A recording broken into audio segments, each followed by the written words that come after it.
I, 26F, never thought I'd be in this situation.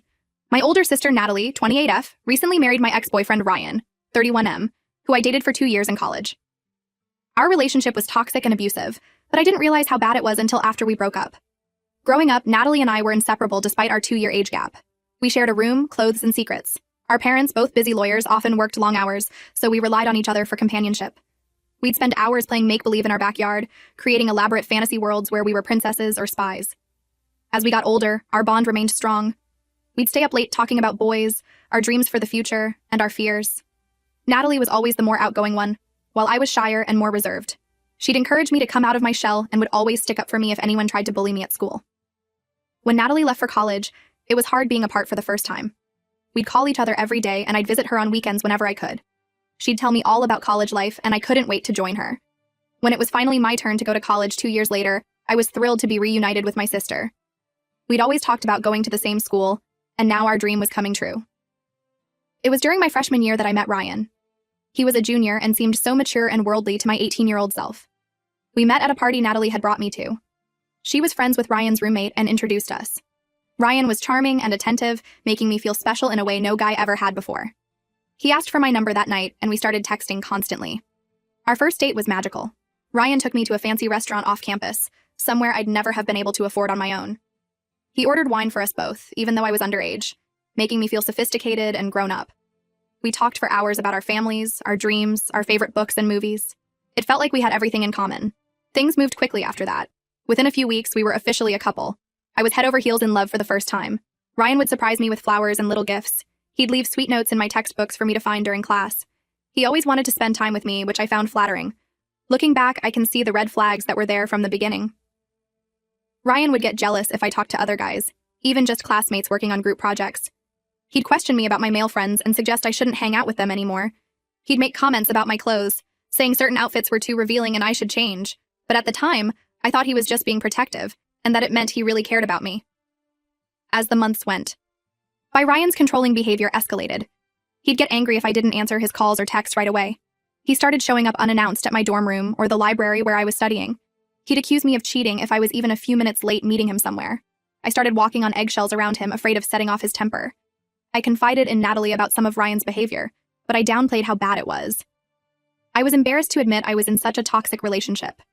Natalie expressed some concern, but I assured her everything was fine. I didn't want her to think I couldn't handle my first serious relationship. The physical abuse started about a year into our relationship. The first time it happened, we were arguing about me going to a party without him. He grabbed my arm so hard it left bruises. He was immediately apologetic, crying and begging for forgiveness. He swore it would never happen again. I believed him and didn't tell anyone what had happened. But it did happen again. And again. The abuse got worse over time. He'd slap me, push me, throw things at me. Once he punched me in the stomach so hard I couldn't breathe. Another time he choked me until I almost passed out. After each incident, he'd be remorseful and shower me with affection, promising to change. I kept hoping things would get better, that the sweet guy I'd fallen for would come back. I became isolated from my friends and family. I stopped hanging out with anyone but Ryan. My grades started slipping because I was so stressed all the time. I lost weight because I was too anxious to eat.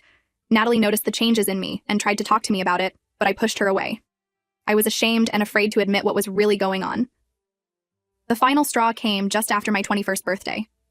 Ryan and I had a huge fight because I'd gone out for drinks with some girlfriends to celebrate. He was furious that I'd gone without him. When I got home, he was waiting in my apartment. He had a key by then. He flew into a rage, hitting me repeatedly and threatening to kill me if I ever tried to leave him. I genuinely feared for my life that night. The next day, while Ryan was at work, I packed up as much as I could and fled to Natalie's apartment. When she saw my bruised face, she broke down crying. I finally told her everything. She wanted to go to the police, but I was too scared. Instead, she helped me block Ryan's number and social media accounts. She let me stay with her until I found a new apartment where Ryan wouldn't know the address. The months after the breakup were incredibly difficult. I had nightmares and panic attacks. I was jumpy and afraid to go out alone. I finally agreed to see a therapist, which helped me start to process the trauma of the abuse. Slowly, I began to heal and rebuild my life. Natalie was my rock during this time. She'd stay up with me when I couldn't sleep, hold me when I cried, and reassure me that I was strong and would get through this. She went with me to therapy appointments and helped me catch up on the schoolwork I'd fallen behind on. Her support was invaluable in my recovery. Over the next few years, I focused on myself. I threw myself into my studies and graduated with honors. I got a good job at a marketing firm in our hometown. I made new friends and even started cautiously dating again. I felt like I was finally in a good place. Then, about 6 months ago, Natalie dropped a bombshell on me. She and Ryan had reconnected and started dating. I was blindsided. How could my own sister, who had seen firsthand what Ryan had done to me, be with him? I felt betrayed and sick to my stomach. Natalie claimed Ryan had changed. She said he'd been to anger management classes and therapy. She insisted he was a different person now. But I couldn't believe it. The Ryan I knew was a master manipulator. I was sure he was just putting on an act to fool Natalie. I begged Natalie to reconsider, reminding her of everything Ryan had done to me. But she dismissed my concerns, saying it was all in the past and I needed to move on. She accused me of being jealous and trying to ruin her happiness. Our relationship, once so close, became strained and distant. My parents were conflicted about the situation.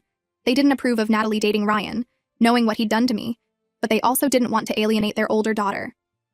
They tried to stay neutral at first, which just made me feel unsupported and alone. Things escalated quickly. Within a few months, Natalie and Ryan were engaged. They planned a whirlwind wedding, seeming eager to make things official before anyone could talk them out of it. I told my family I wouldn't attend the wedding. I couldn't bear to watch my sister marry my abuser. Natalie was furious, accusing me of trying to ruin her special day. My parents finally took a stand and said they wouldn't go either if I wasn't welcome. The wedding was last month. Since then, Natalie, Ryan, and Ryan's family have been harassing me nonstop. They've been spreading vicious lies about me to our extended family and mutual friends. They're claiming I'm mentally unstable and that I made up the abuse allegations out of jealousy. Ryan's mother even called my workplace, trying to get me fired by claiming I was an unstable drug addict, which is completely false. I've blocked them on every platform I can think of, but they keep creating new accounts to contact me. They show up at my apartment unannounced, pounding on the door and yelling. Ryan has threatened to expose me by releasing private photos or videos from when we dated. I'm not sure if he actually has anything, or if he's bluffing, but the threat alone is terrifying. I'm at my wit's end dealing with their harassment. I'm considering getting a restraining order, but I'm not sure if that will make things better or worse. I just want them out of my life for good. The stress is affecting my work and my health. I've started having panic attacks again, something I haven't experienced in years. I feel like I'm living a nightmare. The person who was once my best friend in the world is now married to the man who abused me, and they're both seemingly intent on destroying my life. I don't know how to make it stop. Update 1. It's been about a month since my last post, and unfortunately things have only escalated with Natalie and Ryan's harassment. After careful consideration and discussion with my therapist, I decided to file for a temporary restraining order against both Natalie and Ryan 2 weeks ago.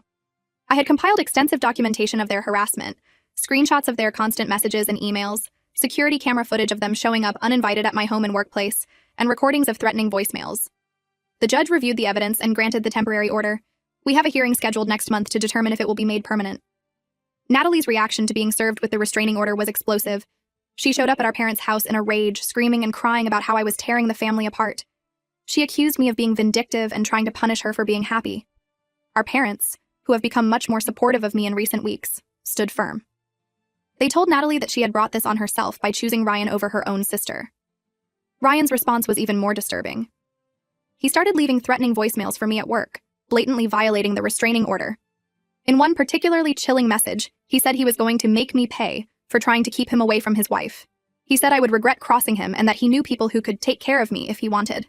I immediately reported these messages to the police. The day after I reported the voicemails, I woke up to find my car had been vandalized overnight. All 4 tires were slashed and the word liar was keyed into the driver's side door. While I can't prove it was Ryan, the timing seems far too coincidental. I filed another police report and had to get my car towed to a repair shop. My workplace has been incredibly supportive through all of this. After Ryan's mother tried to get me fired with her false accusations, my boss sat down with me to discuss the situation. I was honest about everything that had happened, showing him the restraining order and police reports. He assured me that my job was secure and that the company would support me however they could. They've since implemented tighter security measures. No non-employees are allowed into the building without an escort. My desk has been moved to a more secure area away from windows and doors. They've allowed me to work from home as much as possible to minimize the risk of Ryan or Natalie showing up at the office. The stress of the situation has been taking a toll on my mental health. I've started seeing my therapist twice a week to help cope with the anxiety and renewed PTSD symptoms. Having to relive the trauma of my abusive relationship with Ryan in order to document everything for the restraining order has brought up a lot of painful memories I thought I'd dealt with. I've been having nightmares again, waking up in a cold sweat thinking Ryan is in my room. I'm jumpy and paranoid, constantly looking over my shoulder when I'm out in public. I've lost weight because my appetite is gone and I can barely sleep. It feels like I'm right back where I was when I first left Ryan, undoing years of healing and progress. The one bright spot in all of this has been the unwavering support of my parents and friends. After initially trying to stay neutral, my parents have now fully taken my side. They've made it clear to Natalie that they don't approve of her choices and won't have a relationship with her as long as she's with Ryan. My mom has been staying with me most nights, so I'm not alone. Having her there has been a huge comfort. My friends have rallied around me as well. They take turns driving me to work since I'm without a car at the moment. They come over to keep me company in the evenings and make sure I'm eating. They've been helping me document every incident of harassment to build an even stronger case for the permanent restraining order. I'm trying to stay hopeful that the hearing next month will result in a long-term order that will finally put an end to Natalie and Ryan's campaign of terror. But I'm also realistic about the fact that they may continue to escalate. Ryan has shown he has no respect for the law or for my boundaries. I'm taking every precaution I can to stay safe, but I'm constantly on edge waiting for their next move. Part of me still can't believe this is my reality. That my own sister, who I was once so close to, could betray me like this. That she could watch me suffer through years of abuse and then turn around and marry my abuser. There are moments when I'm overwhelmed by grief for the relationship we once had and the sister I've lost. But then I remind myself that the Natalie I knew and loved is gone. The person she's become, someone who would deliberately inflict pain on her own sister, is a stranger to me. As much as it hurts, I know I'm better off without her in my life. I have to focus on protecting myself now. I'm trying to take things one day at a time and not let fear consume me. I'm throwing myself into my work when I can focus, trying to maintain some sense of normalcy. I'm leaning on my support system and trying to practice the coping skills I've learned in therapy. It's a daily struggle, but I'm determined not to let Ryan and Natalie destroy everything I've worked so hard to build. Update 2. It's been about 2 months since my last update. The hearing for the permanent restraining order was last week. I'm relieved to say it was granted against both Natalie and Ryan for 1 year. In the weeks leading up to the hearing, Natalie and Ryan's harassment campaign kicked into high gear. They seemed determined to discredit me and paint themselves as the victims before we got to court. They created a website filled with lies about me, claiming I was actually the abusive one in the relationship with Ryan. They said I was emotionally unstable and had a history of making false accusations against men. They even dug up and twisted stories from our childhood, claiming I'd always been jealous of Natalie and was now trying to destroy her marriage out of spite. They sent the link to this website to our entire extended family, all our mutual friends from college, and even my coworkers. While most people saw through their lies, it was still humiliating to have my personal business spread around like that. Some distant relatives and old acquaintances who didn't know the full story started reaching out, asking if I was okay, or expressing concern about my mental health. It was exhausting having to constantly defend myself and rehash the painful details of my past. The day before the hearing, I received an anonymous email with several old intimate photos of me attached. The message threatened to release them publicly if I went through with the restraining order. I was shaken but decided not to let their blackmail attempts stop me from protecting myself. I forwarded the email to my lawyer to add to our evidence for the hearing. At the courthouse, I was a nervous wreck. Seeing Ryan again in person for the first time in years made me feel physically ill. He and Natalie tried to approach me in the hallway before the hearing began, but thankfully my lawyer intercepted them. Once we were before the judge, I presented all the evidence of their harassment, the threatening messages, the keyed car, the defamatory website, and the blackmail attempt with the photos. My therapist testified about the PTSD symptoms I've been experiencing as a result of their actions. My boss spoke about the disruption to my work and the security measures they've had to implement. Ryan tried to claim it was all a misunderstanding and that he just wanted to clear the air with me. He said he and Natalie were worried about me and just wanted to make amends. He painted himself as a changed man who had worked hard to overcome his past mistakes. Natalie backed him up, saying I was blowing everything out of proportion, because I couldn't accept their relationship. Thankfully, the judge saw right through their act. She noted that their actions went far beyond any attempts at reconciliation and constituted a clear pattern of harassment and intimidation. She granted the restraining order and sternly warned Ryan and Natalie that any further contact or retaliation would result in criminal charges. I felt a huge wave of relief leaving the courthouse. For the first time in months, I felt like I could breathe easier knowing I had legal protection from their abuse. But I also knew this was likely just the beginning of a long road ahead. Unfortunately, my relationship with Natalie seems permanently destroyed. As we left the courthouse, she screamed at me in the parking lot that I was dead to her, and she never wanted to see me again. As painful as it is, I think a permanent estrangement may be for the best. I don't recognize the person my sister has become. My parents are devastated at the situation but continue to support me fully. They've made it clear to Natalie that they won't have a relationship with her as long as she's with Ryan. It's tearing them apart to be estranged from their older daughter, but they understand the need to protect me. I'm focusing now on healing and moving forward with my life. I'm looking into moving to a new apartment where Natalie and Ryan don't know the address. I'm also considering accepting a job transfer to a different city to get a fresh start somewhere they can't find me easily. It's been a hellish few months, but I finally feel like I'm coming out the other side stronger. I'm proud of myself for standing up to my abuser and not letting him or my sister bully me into silence. I know the road ahead won't be easy, but I'm determined to reclaim my life and find happiness again. Update 3. It's been about 6 weeks since the restraining order was granted, and things have finally started to calm down. Natalie and Ryan seem to have given up on harassing me, at least for now. I haven't heard from either of them since the day of the hearing. After a lot of consideration, I decided to accept the job transfer I was offered. I moved to a new city about 3 hours away last week. It was bittersweet leaving my hometown, but I already feel so much safer and more at peace here. I'm in an apartment building with good security, and I've been careful not to post anything about my new location on social media.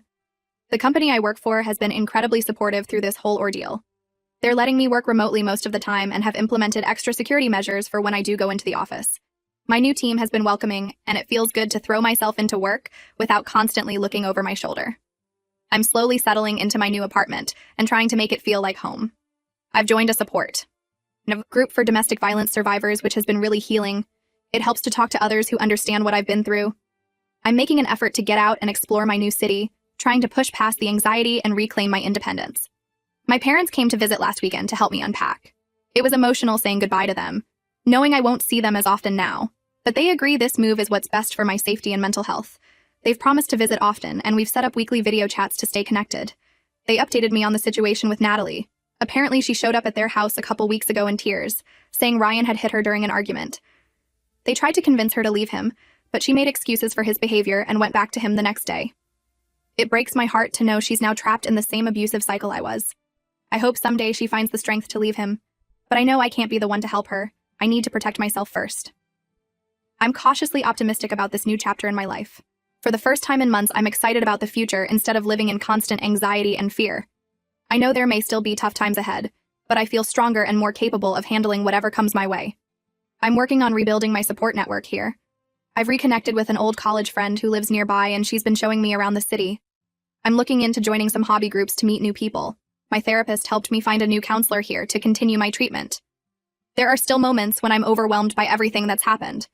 I have days where I miss my old life and the close relationship I used to have with Natalie.